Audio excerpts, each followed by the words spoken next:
Hello friends. आज हम एक बात करेंगे एक बहुत ही सीरियस बीमारी के बारे में। That is black fungus.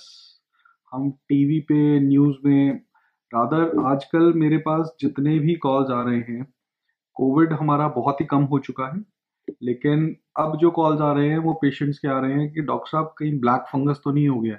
News में सुना black fungus and I am now scared. तो इस डर को, इसको समझने के लिए कि ये ब्लैक फंगस है क्या, ये कितना सीरियस है, इसके सिम्टम्स क्या हैं, इसके बारे में हम बात करेंगे। तो सबसे पहले ये पेशेंट्स कंफ्यूज्ड हैं कि ये ब्लैक फंगस क्या कोरोना की तरह कोई नया वायरस आ गया है, कुछ और उसका है। तो it is not a virus, it is a fungal disease. ये कोई नई बीमारी नहीं है। ब्लैक फंगस कोविड से पहले भी हुआ करती थी। It's a rare disease. तो अब कोविड के टाइम पे ये इतना ज़्यादा क्यों हमें सुनने को मिलता है? क्योंकि कोविड के नंबर ऑफ केसेस बहुत ज़्यादा है। ट्रूली स्पीकिंग, एक डेटा मैंने अभी पढ़ा था, उसमें ब्लैक फंगस के अभी तक इंडिया में 8,800 कुछ केसेस डिटेक्ट हुए हैं। तो अगर मैं 80 लाख कोविड केसेस के बारे में सोचूंगा या 50 लाख कोविड केसेस के बारे में सोचूंगा, उसमें से सिर्फ 10,000 लोगों को अगर ये ब्लैक फंगस हुई है, तो this is not that common. तो हमें ये समझना है कि पहले तो कि ये ब्लैक फंगस, ठीक है, it's a serious disease, it's a very serious disease.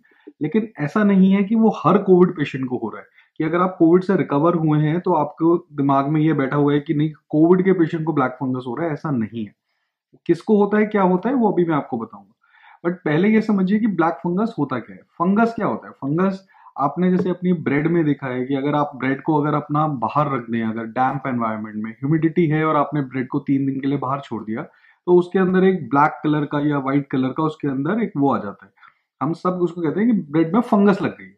तो ये उसी तरह का एक फंगस है। ये ब्लैक फंगस थोड़ा सा ज्यादा सीरियस वाला होता है, बट उसी तरह होता है। बट हमें यह समझना है कि मेरी ब्रेड को अगर मैं प्रॉपर फ्रिज में रखा हुआ है, ये मेरी एक फ्रेश ब्रेड है, तो हर ब्रेड के अंदर फंगस नहीं लगता।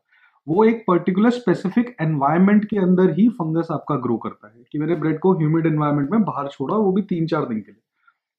इसी तरह मेरे बॉडी के अंदर भी ऐसा नहीं है कि अगर मैं एक हेल्दी इंडिविजुअल हूं या मैं कोई नॉर्मल हूं तो मुझे फंगल इन्फेक्शन हो जाएंगे। फंगल एक बहुत ही माइल्ड माइल्ड आपका एक वो होता है, ऑर्गेनिज्म होता है, जो हमें हर जगह होता है, हमारी बॉडी के अंदर भी हो सकता है, बाहर भी हो सकता है, लेकिन वो हमें इन्फेक्ट या इफेक्ट नहीं करता है।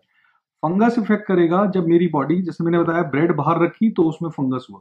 इसी तरह अगर मेरी बॉडी में अगर कुछ पर्टिकुलर इम्यूनो सप्रेशन है, तभी मेरी बॉडी में वो फंगल इन्फेक्शन करेगा। तो वो क्या कारण हो सकते हैं जिससे मेरी इम्यूनिटी डाउन हो, और जो हम ये म्यूकर या ब्लैक फंगस के केसेस हॉस्पिटल्स में देख भी रहे हैं, इनमें सबसे पहला रीजन है कि इनमें पेशेंट्स की शुगर बहुत हाई होती है। आई एम नॉट सेइंग कि अगर आपको डायबिटीज है तो ये आपको हो जाएगा। आपकी अगर शुगर 400-500 रहती है या उससे ज्यादा रहती है, तो अगर आपका अनकंट्रोल्ड डायबिटीज है, तब आपको ये ब्लैक फंगस होने का चांस है। That is number one. Number two is use of steroids. अगर हम बहुत ही हैवी डोज में स्टेरॉइड खाते हैं, तब हमें हमारी बॉडी की इम्यूनिटी कम होती है, तब हमें ये ब्लैक फंगस या इस तरह के फंगस होने के चांस होते हैं। तो स्टेरॉइड्स हमें बहुत ही ध्यान से खाने हैं, ये मैं आपको just I wanted to share. तीसरा हमारा होता है कि अगर मेरे को और किसी रीजन से, अगर मैं एक किडनी पेशेंट हूं, अगर मैं कोई कैंसर पेशेंट है, वहां पर हमारा ये इम्यूनिटी डाउन रहता है, तो इस तरह के fungal infection are more common in those patients. तो ये अपने दिमाग में क्लियर कर लो कि अगर आपको बेसिकली डायबिटीज, हैवी डायबिटीज नहीं है, आपका शुगर लेवल्स ठीक है, आपने बहुत हैवी डोज में स्टेरॉइड्स नहीं खाए हैं अपने कोविड के टाइम पे, तो आपको ये फंगस होने के चांस ऑलमोस्ट ना के बराबर है।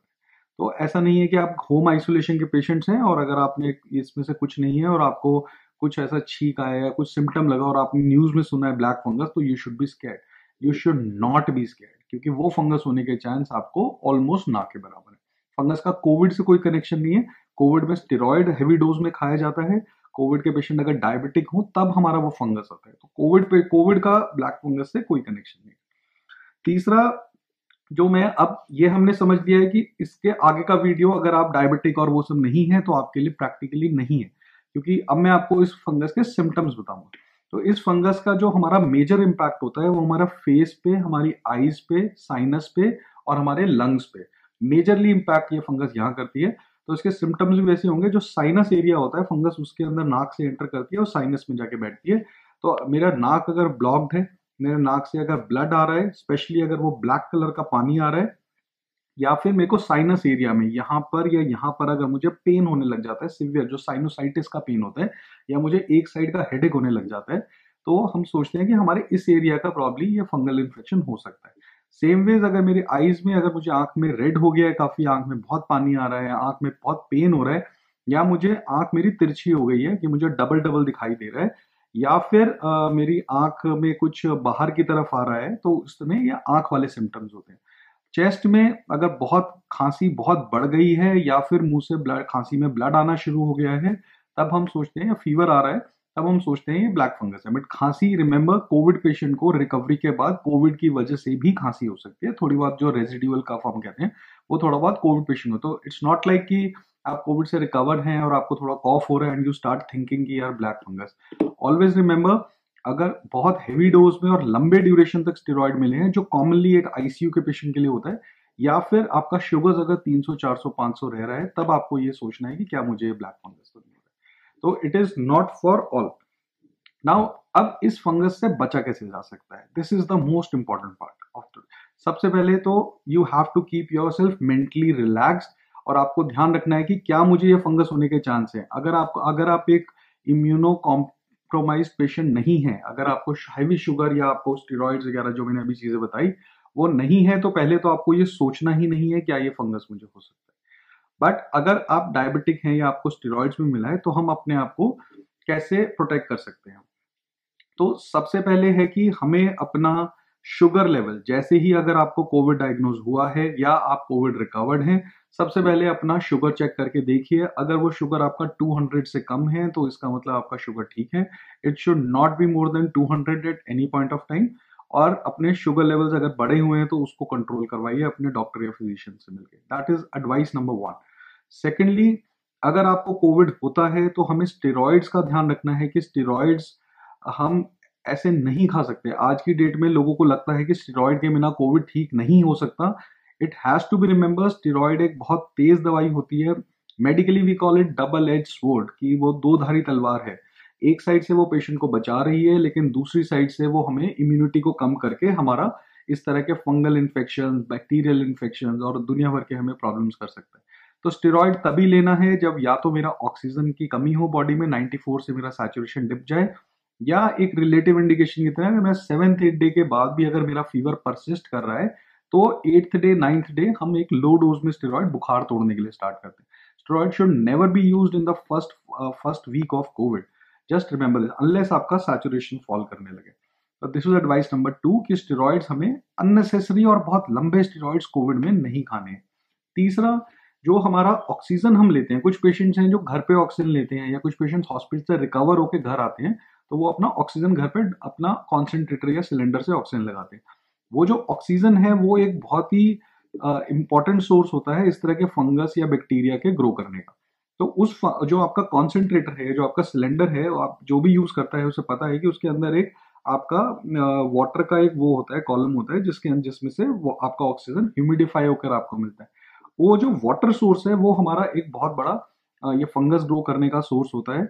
तो उसको अपना, उसमें जो आप पानी रखेंगे उसको हमेशा बॉइल्ड वाटर ही डालना है, उसको आरओ या मिनरल वाटर नहीं यूज करना है।